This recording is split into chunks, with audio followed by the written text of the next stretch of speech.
नमस्कार दोस्तों।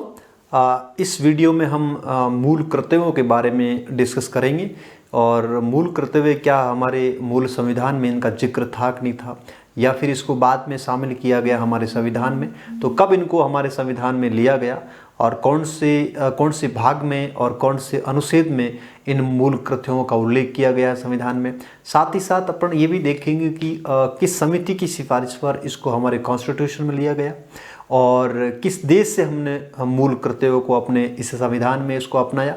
और उसके बाद में हम डिटेल में सारे जो आपके मूल कर्तव्य है 1 से लगाकर 11 तक जो वर्तमान में मूल कर्तव्य है, उसमें से आपको बताऊं मूल संविधान में मूल कर्तव्य नहीं थे और 42वें संविधान संशोधन के माध्यम से आपको पता है कि 10 मौलिक जो कर्तव्य है उसको हमारे संविधान में जोड़ा गया। और फिर जो 11वां जो आपका मौलिक कर्तव्य है उसको 86वें संविधान संशोधन 2002 के द्वारा हमारे इस कॉन्स्टिट्यूशन में जोड़ा गया। तो मैं कह सकता हूं कि वर्तमान में 11 मौलिक कर्तव्य है, तो उसको हम एक एक करके पॉइंट के फॉर्मेट में सभी जो मौलिक कर्तव्य है उनको देखेंगे। और आजकल प्रश्न ऐसे भी पूछने लग गए हैं, आपको किसी भी मौलिक कर्तव्य का आपको दे करके पूछ लेंगे किस नंबर का मौलिक कर्तव्य है, तो आपको एक सीक्वेंसली सारे मौलिक कर्तव्यों को याद भी करना है। ठीक है, सिंपल सी बात है और याद भी एक नागरिक होने के नाते आपकी नैतिकता के हिसाब से इन तमाम जो आपके फंडामेंटल ड्यूटीज़ है अपने लाइफ में, अपने दैनिक जीवन में इसको उतारने का भी प्रयास करें।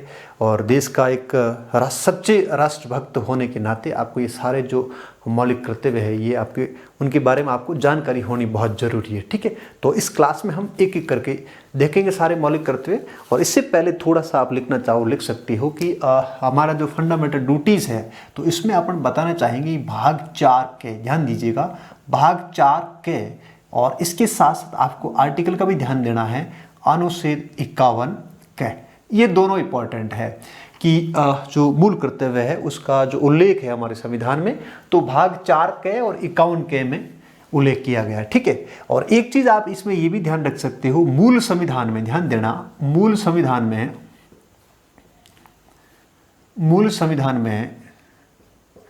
मूल कर्तव्यों का उल्लेख नहीं था।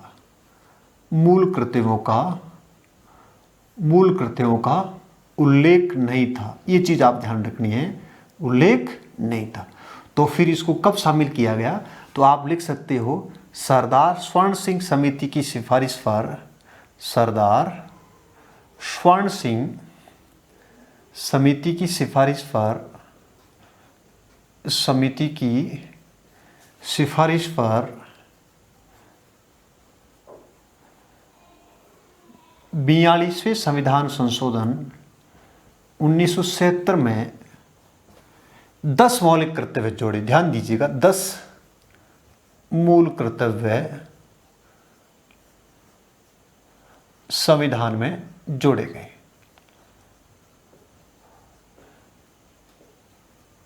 ठीक, ये चीज आप याद रख सकते हो, कितने मूल कर्तव्य, 10 मूल कर्तव्य संविधान में जोड़े गए। ठीक है, तो ये आप याद रख सकते हो, सरदार स्वर्ण सिंह समिति की सिफारिश पर 10 मूल कर्तव्य जोड़े गए।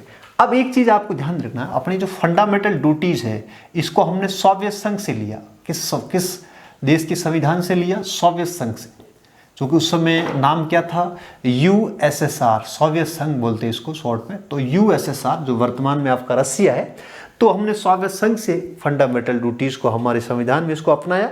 और ये चीज आप याद रख सकते हो, मूल संविधान में इसका उल्लेख नहीं था, लेकिन बाद में सरदार स्वर्ण सिंह समिति इंदिरा गांधी के समय 1942वें संविधान संशोधन 1976 में हमने बहुत ज़्यादा संशोधन हुए थे उस समय, तो उस संशोधन में हमने स्वर्ण सिंह समिति की सिफारिश पर फंडामेंटल ड्यूटीज को भी हमारे संविधान में इसको अपनाएगा। ठीक है, अब मैं आपको बताना चाहूँगा कि एक एक जो आपके फंडामेंटल ड्यूटीज है उनका भी अपन जिक्र करते हैं। एग्जाम में प्रश्न इस प्रकार के भी पूछने लग गए हैं कि आपको सीक्वेंस भी पता होनी चाहिए जो मौलिक आपके कर्तव्य है। तो एक एक करके अपन सारे जो आपके मूल कर्तव्य है उनका अपन जिक्र करेंगे। तो सबसे पहले मैं मूल कर्तव्य के बारे में बताना चाहूँगा। देखिए, पहले जो मूल कर्तव्य के बारे में एक चीज़ बताई गई है कि सभी नागरिकों का ये कर्तव्य है, ध्यान से सुनना, सभी नागरिकों का ये कर्तव्य है कि संविधान का पालन करें। ध्यान दीजिएगा, संविधान का पालन करें और उसके अंतर्गत उनकी आदर्श संस्थाएं, राष्ट्रगान, ध्यान से समझना, राष्ट्रगान और राष्ट्र ध्वज का सम्मान करे, राष्ट्रगान और राष्ट्र ध्वज का सम्मान करे। तो यहाँ पर कहीं पर भी आपको पता है राष्ट्रगीत शब्द का उल्लेख नहीं है, राष्ट्रगीत का उल्लेख नहीं है। तो ध्यान दीजिएगा, संविधान का पालन करें, इसके अंतर्गत उनके आदर्शों, संस्थाओं, राष्ट्रगान और राष्ट्र ध्वज का सम्मान करें। तो आप लिख सकते हो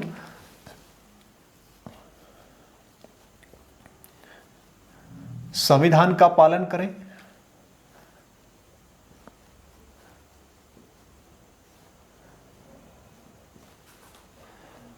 और उसके अंतर्गत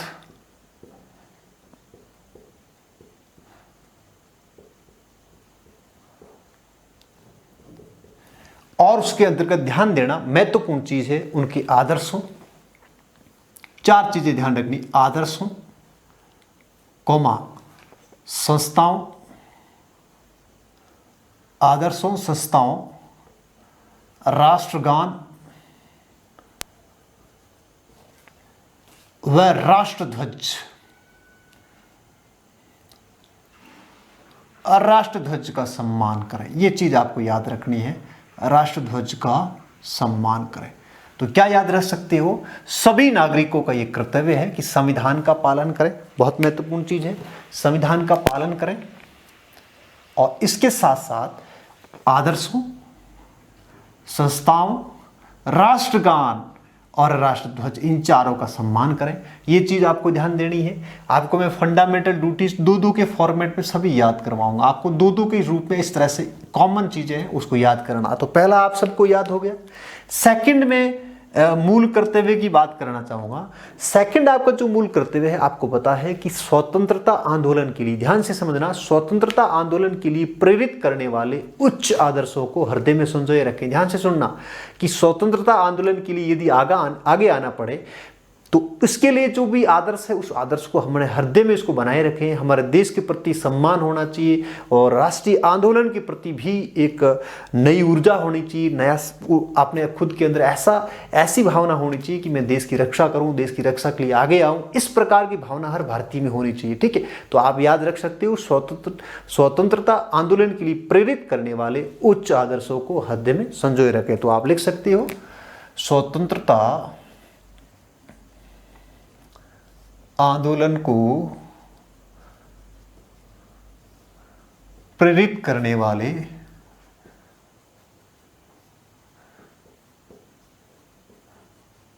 उच्च आदर्शों को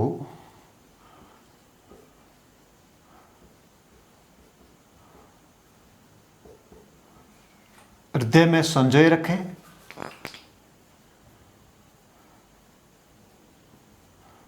तो देखिए, पहला और दूसरा बिल्कुल सिमिलर आप देख सकते हो।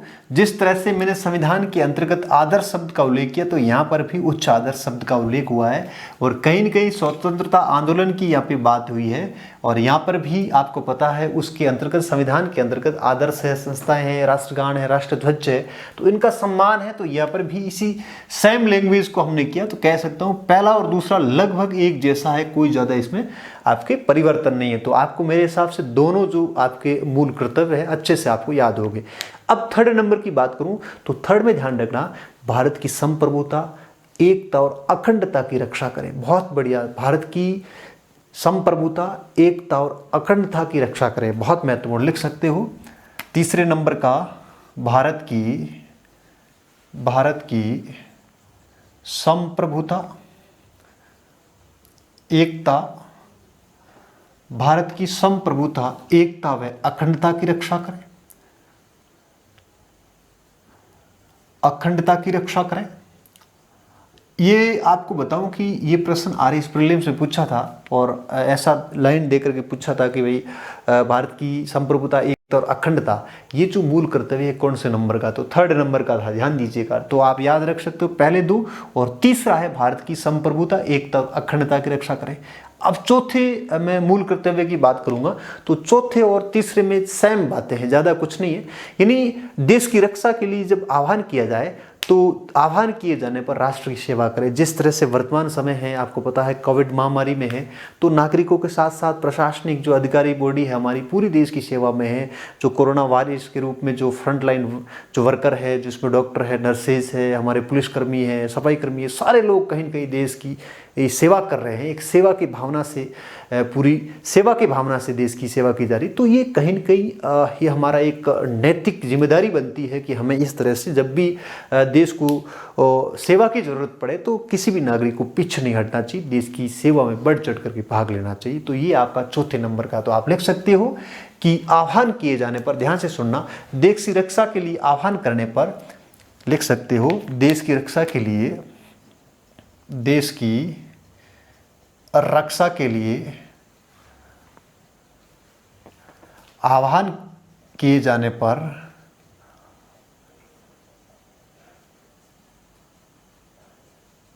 राष्ट्र की सेवा करें, राष्ट्र की सेवा करें। ठीक है, तो मतलब तीसरा और चौथा बिल्कुल संप्रभुता, एकता, अखंडता। इसी तरह से देश की रक्षा की बात है, चाहे मैं संप्रभुता की बात करूं चाहे रक्षा की बात करूं, तो दोनों ही सिमिलर है। यानी देश की संप्रभुता, एकता और अखंडता, यानी देश की या भारत देश की संप्रभुता, एकता और अखंडता की रक्षा करें। और देश की रक्षा के लिए यदि आह्वान किया जाए तो ऐसे आह्वान पर हर नागरिक को पीछे नहीं हटना चाहिए, देश की सेवा में बढ़ चढ़ कर भाग लेना चाहिए। जो वर्तमान समय आपको पता कोरोना महामारी, तो ये आपका तीसरा और चौथा, ये दोनों ही आपके फंडामेंटल ड्यूटीज एक जैसे है, बिल्कुल सिमिलर है। तो चार आपको अच्छे से याद हो गया। अब पांचवे की मैं बात करूं तो पांचवा जो आपका फंडामेंटल ड्यूटीज है बहुत ही सिंपल है। ध्यान से समझना कि मैं आपको दो तीन चीजें बताऊंगा कि भारत के सभी लोग, जैसे भारत की बात करें तो भारत के सभी लोगों में दो बात होनी जरूरी है। कौन कौन सी?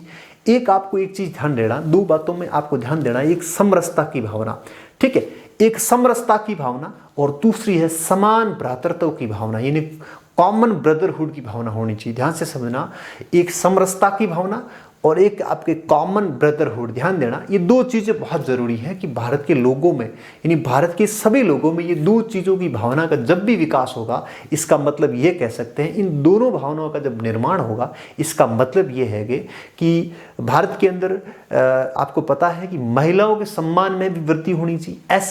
ऐसे कोई प्रयास नहीं होने चाहिए कहीं न कहीं महिला सम्मान को चोट पहुंचती हो, महिला की गरिमा को चोट पहुंचती हो और महिला की डिग्निटी कम हो।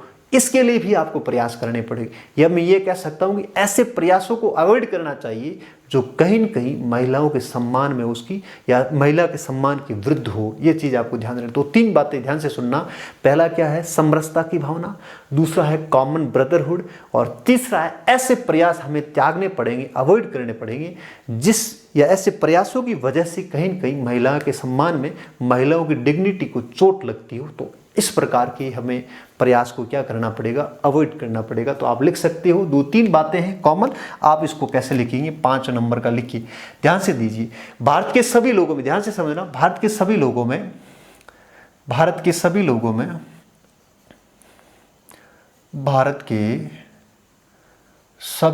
में समरसता व समान भ्रातृत्व की भावना,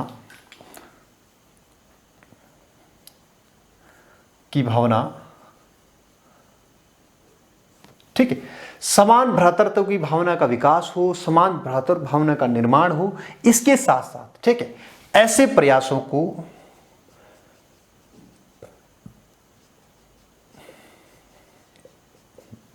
ध्यान से समझना, ऐसे प्रयासों का त्याग करना चाहिए, ऐसे प्रयासों का त्याग करना चाहिए जो महिला सम्मान के विरुद्ध हो, महिला सम्मान के विरुद्ध हो, महिला सम्मान के विरुद्ध हो। तो इस 5 नंबर में आप क्या याद रख सकते हो? दो तीन चीजें।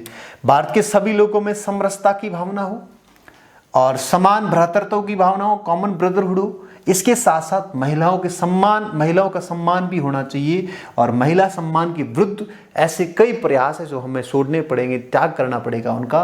और उन प्रयासों के कारण ही यदि मान लीजिए महिला के सम्मान में कहीं न कहीं कमी होती है, तो ऐसे प्रयासों को हमें त्यागना पड़ेगा। तो ये याद रख सकते हो 5 नंबर का। और बिल्कुल 3 और 4 एक जैसे, ध्यान से समझना। और 5 और 6 दोनों ही बिल्कुल कॉमन है, ध्यान दीजिएगा। 5 नंबर बहुत ही सिंपल है। और छठे नंबर की मैं बात करूं तो आपको पता है 2 वर्ड याद रखिए। एक सामासिक संस्कृति। सामासिक संस्कृति का मतलब है एक समाज को या एक समाज के कल्चर को दूसरे समाज के कल्चर से कैसे मिलाया जाए, उसका कैसे गठजोड़ किया जाए, इसको अपन बोलते हैं सामासिक संस्कृति। ध्यान दीजिएगा, सामाजिक नहीं, सामासिक संस्कृति। सामासिक संस्कृति और गौरवशाली परंपरा, इन दोनों को ध्यान दीजिए, इन दोनों का महत्व समझना है आपको कि सामाजिक संस्कृति कैसे बढ़े। ऐसे कई प्रयास हो कि देश की सामाजिक संस्कृति बढ़े, इसके साथ साथ हमारी जो गौरवशाली जो परंपरा है उसका महत्व समझे लोग और इसका परिरक्षण करें, उसका सम्मान करें। ये चीज आपको ध्यान देनी। जिस तरह से यहाँ पर भी सम्मान की बात है, समरसता की भावना है या फिर समान जो भ्रातृत्व की भावना है, ऐसा वैसा आपके 6 नंबर में 2 वर्ड याद रखना आप। एक देश की सामाजिक संस्कृति और एक आपकी देश की गौरवशाली परंपरा, इसका कैसे महत्व हो, इसके महत्व को समझे और साथ ही साथ इसका परिरक्षण भी करें। तो आप लिख सकते हो देश की सामाजिक संस्कृति, देश की सामाजिक संस्कृति,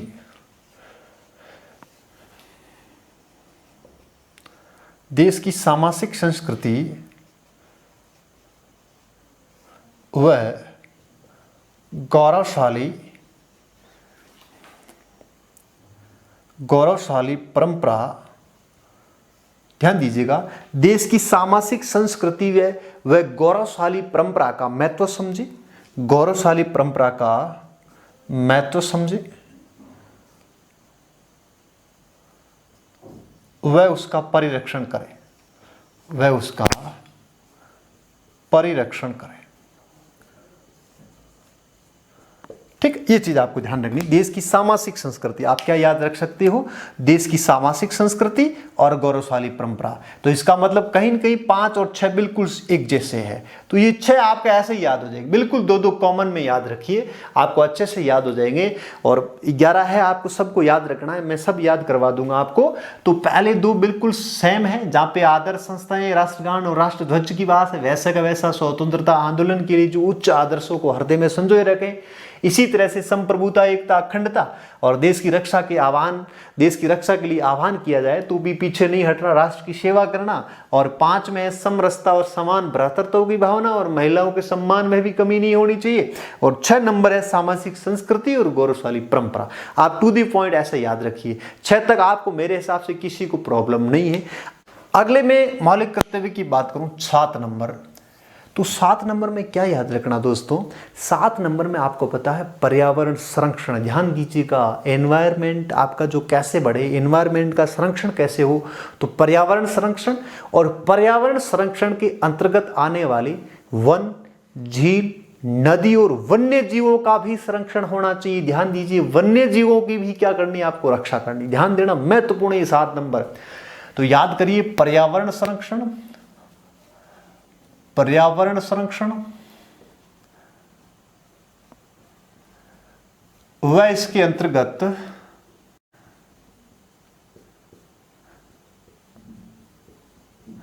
अब वह इसके अंतर्गत का मतलब इसके अंतर्गत आने वाले वन, झील,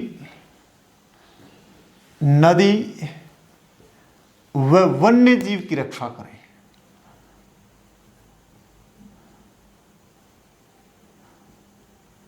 रक्षा करें।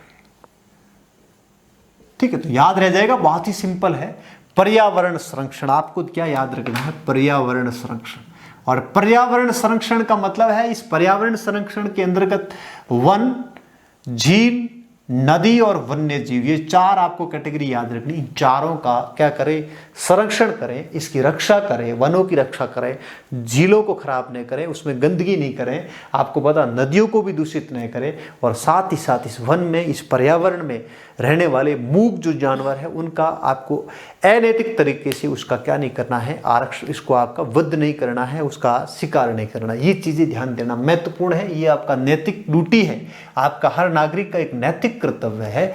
ये नैतिकता के आधार पर मैं कह सकता हूं, जिस तरह से वर्तमान समय की जो महामारी है, कोरोना महामारी, कहीं न कहीं इस नंबर 7 को हमने समय पर इसका सही ढंग से इसका पालन नहीं किया। नंबर 7 जो आपका मूल कर्तव्य है, संविधान बनाने वालों ने बहुत पहले ये चीज़ लिख दी कि भाई ऐसा होगा तभी हमारी जो पृथ्वी है लंबे समय तक आने वाली पीढ़ियों को भी एक अच्छा वातावरण मिले, अच्छा पर्यावरण मिले, शुद्ध हवा मिले, शुद्ध ऑक्सीजन मिले, अच्छे वन्य जीव देखने को मिले, साथ ही साथ नदी और झीलें अच्छी मिले। तो इन सारी चीज़ों को अपन तभी कर पाएंगे जब हम हर नागरिक ये पहल करे, हर नागरिक ये आगे आकर के पहल करे कि हम वनों को लगाएंगे, पर्यावरण की रक्षा करेंगे, साथ ही साथ झील, नदी, वन्य जीव इन सब का हम रक्षा करेंगे। तो धीरे धीरे हमारी जो इकोलॉजी है पूरी बैलेंस में रहेगी। नहीं तो फिर आपको पता है कि पारिस्थितिकी जो तंत्र है उसमें संतुलन उत्पन्न हो गया, हर घटक ऊपर नीचे हो गया, तो फिर कहीं न कहीं ये महामारी या फिर पृथ्वी के अंदर ऐसी कई गतिविधियां या हलचल शुरू हो जाएगी, भूकंप आना, बाढ़ आना, ठीक है। तो ये सारी चीजें हो सकती है। तो 7 नंबर बहुत ही ज्यादा महत्वपूर्ण है। 8 नंबर में फंडामेंटल ड्यूटीज की बात करूं तो 8 नंबर का भी आपको ध्यान देना है, बहुत ही ज्यादा महत्वपूर्ण। देखिए, क्योंकि आजकल हमारे इस देश के अंदर कई ऐसे छोटे विचारों के भी आदमी रहते हैं जो हमेशा किसी की इधर उधर की करते रहते हैं, या फिर किसी की अंगुली करने का जो उनका काम है वो करते रहते हैं। तो ऐसे जो लोग, छोटे विचारों वाले जो लोग हैं, कहीं न कहीं ऐसी मानसिकता को हमें अवॉइड करना चाहिए। तो आपको बताऊं, नंबर 8 के अंदर आपको पता है कि मानववादियों ने, ह्यूमनिज्म की बात करूं तो ह्यूमनिज्म के अंतर्गत आपको पता है वैज्ञानिक दृष्टिकोण अपनाना, आपको एक लॉजिक माइंड रखना पड़ेगा, आपको एक बड़ी सोच रखनी पड़ेगी। यानी वैज्ञानिक दृष्टिकोण, मानववाद और ज्ञानार्जन की भावना होनी चाहिए, और ज्ञानार्जन के साथ साथ सुधार की भावना। ये 4 चीजें बोल रहा हूं। ज्ञानार्जन का मतलब है व्यक्ति को, नागरिक को हमेशा अपने जीवन के अंदर नई नई बातों का उसके अंदर समावेश होना चाहिए, नई नई बातें उसमें होनी चाहिए। अपने जीवन के अंदर आप नई नई बातों को उतारिए, आगे बढ़िए, बढ़ते रहिए, हमेशा अपने जीवन में सीखते रहिए। तो 4 बात: वैज्ञानिक दृष्टिकोण, ऐसा दृष्टिकोण जो लॉजिक हो, अच्छा हो, उच्च हो, विचार अच्छे हो, तो ये लॉजिक वैज्ञानिक दृष्टिकोण हो गया। इसके साथ साथ मानववाद की भावना होनी चाहिए। एक मानव दूसरे मानव के प्रति कैसा विचार रखे, कैसी भावना रखे, मानववाद जैसी ह्यूमनिज्म भावना होनी चाहिए।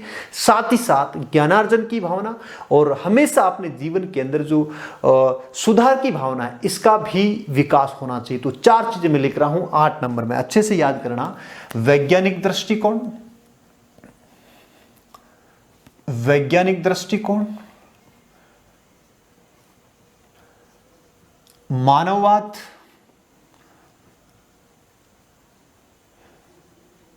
ध्यान दीजिएगा, वैज्ञानिक दृष्टिकोण, मानववाद, इसके साथ साथ आपको ध्यान देना है ज्ञानार्जन की भावना। ध्यान दीजिएगा, ज्ञानार्जन की भावना, और इसके साथ साथ सुधार। जीवन के अंदर क्या होना चाहिए? सुधार, सुधार की भावना होनी चाहिए। सुधार, ये सारी चीजें, इन चीजों का अपने जीवन के अंदर विकास होना चाहिए, सुधार की भावना का। ये 4 जो आपकी बातें हैं, इन चारों बातों का जीवन के अंदर इसका अप्लाई करना बहुत जरूरी है। चाहे वैज्ञानिक दृष्टिकोण हो आपका, चाहे आपके मानववाद की भावना हो, चाहे आपके ज्ञानार्जन की भावना हो, चाहे आपके सुधार की भावना, इन चारों का विकास होना चाहिए। क्या होना चाहिए? विकास। ठीक है, हर नागरिक में ये 4 दृष्टिकोण झलकने चाहिए। वैज्ञानिक दृष्टिकोण, ज्ञानार्जन की भावना, इसके साथ साथ मानववाद की भावना और सुधार की भावना। ये 4 हर नागरिक में दृष्टिकोण आपको नजर आने चाहिए। चाहे उच्च मानसिकता हो, अच्छी मानसिकता हो, वैज्ञानिक दृष्टिकोण हो, लॉजिक माइंड हो, साथ ही साथ मानववाद, ज्ञानार्जन और सुधार की भावना। याद रह जाएगा आपको 8 नंबर, बहुत महत्वपूर्ण है, बहुत ही इंपॉर्टेंट है। ठीक है, अब मैं बात करता हूं नम्मा, जो आपका फंडामेंटल ड्यूटीज है। और नम्मे के अंदर आपको पता है कि सार्वजनिक संपत्ति को सुरक्षित रखें, बहुत महत्वपूर्ण है। सार्वजनिक संपत्ति को सुरक्षित रखें और हिंसा से अपने आप को दूर रखें, बहुत महत्वपूर्ण चीज़ है। आजकल आपको पता है कई ऐसे व्यक्ति है, ऐसे उच्च विचारों के धनी जो व्यक्ति होते हैं, कहीं न कहीं सार्वजनिक संपत्ति के साथ तोड़फोड़ करते हैं। ये तो सरकार की संपत्ति है, इसकी है। देखिए, सार्वजनिक संपत्ति पर हर नागरिक का हक है। हमारा एक दायित्व बनता है कि हम हमारे आसपास जितनी जो सार्वजनिक संपत्ति है उनका ध्यान रखें, तोड़फोड़ नहीं करें, उसका रक्षण करें, संरक्षण करें। ये चीज़ें हर नागरिक में होनी चाहिए। तो आपको ध्यान रखना है, नम्मा जो आपका फंडामेंटल ड्यूटीज है, सार्वजनिक संपत्ति को सुरक्षित रखें और हिंसा से दूर रहें। ध्यान दीजिएगा, सार्वजनिक संपत्ति को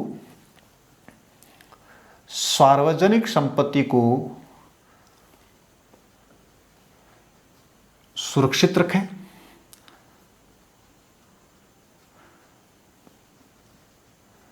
वह हिंसा से दूर रहे।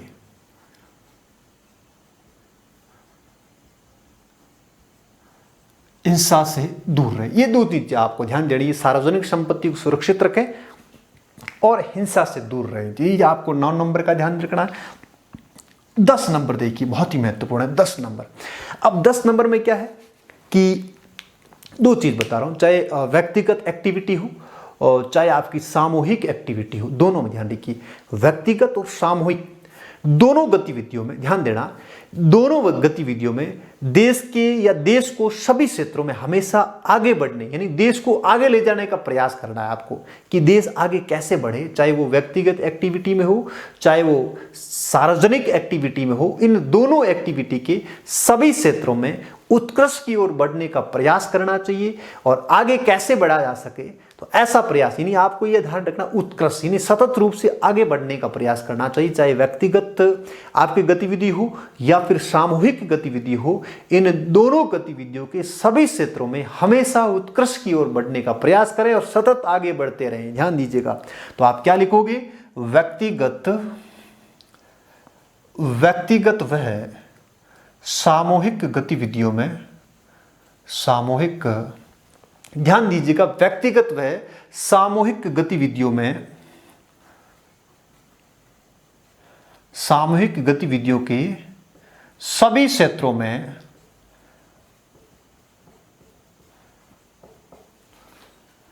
उत्कृष्ट की ओर बढ़े, उत्कृष्ट की ओर बढ़े और इसका सतत प्रयास करें, और इसका सतत प्रयास करें। अब सतत प्रयास का मतलब क्या है, हमेशा इस तरह से धीरे धीरे आगे बढ़ने का प्रयास करना। तो आपको 2-3 चीजें ध्यान रखनी है, एक व्यक्तिगत और सामूहिक गतिविधियां सभी क्षेत्रों में हमेशा उत्कृष्ट, ये चीज आप याद रखिए। उत्कृष्ट आप देखोगे कि हमेशा आगे बढ़ने का प्रयास करें और इस तरह से सतत प्रयास करते रहें, हमेशा इसको कंटिन्यूटी के साथ आगे बढ़ते रहें, चाहे व्यक्तिगत एक्टिविटी हो चाहे सामूहिक एक्टिविटी हो। इनके सभी क्षेत्रों में हमेशा उत्कृष्ट की ओर बढ़ने का प्रयास करें और सतत प्रयास करें, यानी हमेशा इसका आगे से आगे ऐसा कंटिन्यूटी के साथ में प्रयास होना चाहिए। तो आपके 10 नंबर बहुत ही सिंपल है, व्यक्तिगत और सामूहिक गतिविधियों के सभी क्षेत्रों में उत्कृष्ट की ओर बढ़े और ऐसा जो आपका प्रयास है वो आपका कैसा होना चाहिए, सतत होना चाहिए। और 11वां आप भली भांति जानते हो, 86वें संविधान संशोधन के द्वारा हमने संविधान के अंदर आपका जो 11वां जो आपका मौलिक कर्तव्य है उसको जोड़ा गया। आपको पता है कि सभी अभिभावक या फिर संरक्षण या फिर मैं कह सकता हूं कि बच्चों को पालने वाले या प्रतिपालक, सभी प्रतिपालकों का ये कर्तव्य होगा कि 6 से 14 वर्ष तक के बच्चों को शिक्षा का अवसर मिले, ऐसा शिक्षा का अवसर उसको मिले, ऐसा प्रयास होना चाहिए। तो ध्यान दीजिएगा, सभी अभिभावकों, आप लिख सकते हो इसको 11 नंबर को, सभी अभिभावकों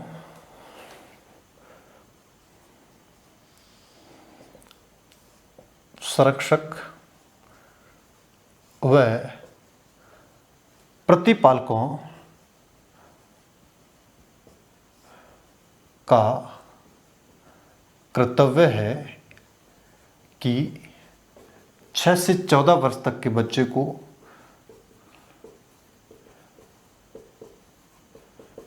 ठीक है शिक्षा प्राप्त करने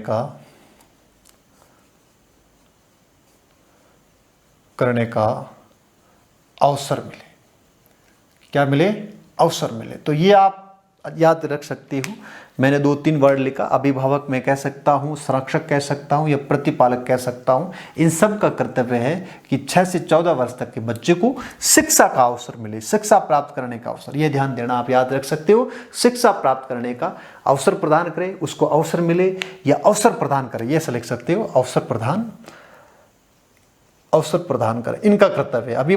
तो ये जो आपका 11 नंबर का है, सभी अभिभावकों का, संरक्षकों का या प्रतिपालकों का ये कर्तव्य है कि 6 से 14 वर्ष के बच्चों को शिक्षा का अवसर मिले। तो एक बार मैं हल्का सा इन सारे जो आपके मूल कर्तव्य है मैं रिवीजन कर देता हूँ। बहुत ही सिंपल है। पहला आपको पता है संविधान का पालन करें। इस संविधान के अंतर्गत चाहे आदर्शों की बात हो, चाहे संस्थाओं की बात हो, चाहे राष्ट्रगान की बात हो, चाहे राष्ट्रध्वज की बात हो, इन सब का सम्मान करें। और दूसरा है आपको स्वतंत्रता आंदोलन के लिए प्रेरित करें। तो ऐसे आपके हृदय में उच्च आदर्श हमेशा संजोए रखें और देश की स्वतंत्रता के लिए हमेशा आगे आए। और तीसरे नंबर का है संप्रभुता, एकता और अखंडता की रक्षा करें। और चौथा है आपकी देश की रक्षा करें और ऐसा आह्वान करने पर हमेशा देश की रक्षा करें। और वर्तमान समय इस प्रकार का है, हर नागरिकों को ये संकल्प लेना पड़ेगा, इस कर्तव्य का पालन करना पड़ेगा। और वर्तमान में आपकी यही ड्यूटी है, आप अपने घरों में रहिए, सोशल डिस्टेंसिंग रखिए, मास्क का प्रयोग करिए, सैनिटाइज हाथों को करते रहिए, दूरी बना करिए, सारी चीज़ आप देशभक्ति की भावना आपकी यही है कि आप 10-15 दिन ऐसा आप संकल्प कर लोगे तो हम इस महामारी को बिल्कुल परास्त कर देंगे। तो ये ध्यान देना आपको। और 5 नंबर में ध्यान रखना है कि 2 बातें, सभी लोगों में समरसता की भावना, ठीक है, समरसता की भावना और समान भ्रातृत्व की भावना का विकास होना चाहिए। कॉमन आपका जो ब्रदरहुड है ये होना चाहिए। इसके साथ साथ आपको पता है कि ऐसे प्रयासों को अवॉइड करना चाहिए जो कहीं न कहीं हमारी महिलाओं के सम्मान के विरुद्ध है, महिलाओं की जो डिग्निटी उनके विरुद्ध है। ऐसे प्रयासों को हमें क्या करना पड़ेगा, छोड़ना पड़ेगा, अवॉइड करना पड़ेगा, ठीक है, त्याग करना पड़ेगा। इसके बाद में आपको पता 6 और 5 बिल्कुल सिमिलर है। 6 नंबर में सामाजिक संस्कृति और गौरवशाली परंपरा, इसका महत्व समझना आपको। सामाजिक संस्कृति का मतलब है एक कल्चर को दूसरे कल्चर से, एक समाज को दूसरे समाज से कैसे जोड़ सकें। और हमारी जो गौरवशाली जो परंपरा है, इस परंपरा को हमें महत्व समझना पड़ेगा, इसका परिरक्षण हमें करना पड़ेगा। और 7वें नंबर का है पर्यावरण संरक्षण। और इसके साथ साथ जो भी वन है, झील है, नदी है या फिर वन्य जीव है, उनका भी हमें क्या करना पड़ेगी, उनकी रक्षा करनी पड़ेगी। और 8 नंबर में 4 चीज़ें आपको ध्यान देना, वैज्ञानिक दृष्टिकोण, मानववाद, ज्ञानार्जन और सुधार की भावना। ध्यान दीजिएगा, इन चारों भावना का विकास हर नागरिक में होना चाहिए। और इसके साथ साथ 9 नंबर है सार्वजनिक संपत्ति। और आपको पता है हिंसा से व्यक्ति को दूर रहना चाहिए, नागरिक को दूर रहना चाहिए। और 10 नंबर में चाहे वो एक्टिविटी व्यक्तिगत हो, चाहे वो एक्टिविटी सामूहिक हो, इन सभी क्षेत्रों में हमेशा आगे बढ़ने का प्रयास करना चाहिए, सतत रूप से आगे बढ़ना चाहिए। ऐसा प्रयास 10 नंबर में है। और 11वें नंबर का है आपको पता 6 से 14 वर्ष के बच्चों को शिक्षा के पर्याप्त अवसर मिलने चाहिए, अवसर प्रदान करने चाहिए। ये सभी अभिभावकों का या फिर संरक्षकों का या फिर प्रतिपालकों का कर्तव्य है।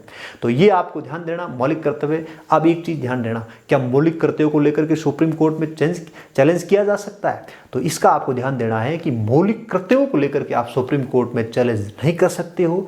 और चूंकि एक नैतिक प्रावधान है कि वास्तव में एक राज्य के लिए कैसे मापदंड बनाया जाए जहाँ पे इनका पालन करने से हो सकता है कि हमारे कुछ जो देश के कुछ आदर्श है या फिर कह सकता हूँ नागरिकों का ये एक नैतिक दायित्व है, आप समझ सकते हो। तो इसके लिए हम सुप्रीम कोर्ट में जाकर के चैलेंज नहीं कर सकते हैं। लेकिन ध्यान देना, इन मौलिक कर्तव्यों के आपको पता है इसके संदर्भ में जितने सारे हमारे कानून बने हुए हैं उन कानून के तहत सजा मिल सकती है। जैसे मैं आपको एग्जाम्पल दे रहा हूँ कि वन्य जीव संरक्षण अधिनियम 1972 में आया, वन्य जीव संरक्षण अधिनियम 1972।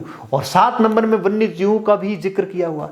यदि वन्य जीवों की आप इस तरह से शिकार करोगे, अवैध शिकार करोगे इनकी, तो इस वजह से, इस कानून की वजह से आपको सजा मिल सकती है। ध्यान देना, महत्वपूर्ण चीज है। तो आपको ध्यान देना, वन्य जीव संरक्षण अधिनियम 1970 के तहत, इस कानून के तहत यदि कहीं न कहीं इस कर्तव्यों का यदि वोलेशन होता है तो इसके तहत आपको सजा दी जा सकती है। बाकी आप इस सुप्रीम कोर्ट के अंदर इसको सीधे तौर पर इसको हम चैलेंज नहीं कर सकते। ये चीज आपको ध्यान देनी, ठीक है। तो इस तरह से ये आपके सारे 11 का 11 आपके मौलिक कर्तव्य है। टू दी पॉइंट मैंने आपको समझाए हैं, 2 बिल्कुल सिमिलर, 6 तक तो आपको कोई दिक्कत नहीं आएगी। 1-2 बार और प्रयास करना। एक नागरिक होने के नाते मौलिक कर्तव्यों के साथ साथ आपको पता है हमारे जो प्रियम्बल है, राष्ट्रगान है, राष्ट्रगीत है, ये सब आपको याद होने चाहिए। तो इस तरह से आप इसको टू दी पॉइंट याद करने का प्रयास करिएगा, अच्छे से याद हो जाएगा। Thank you so much.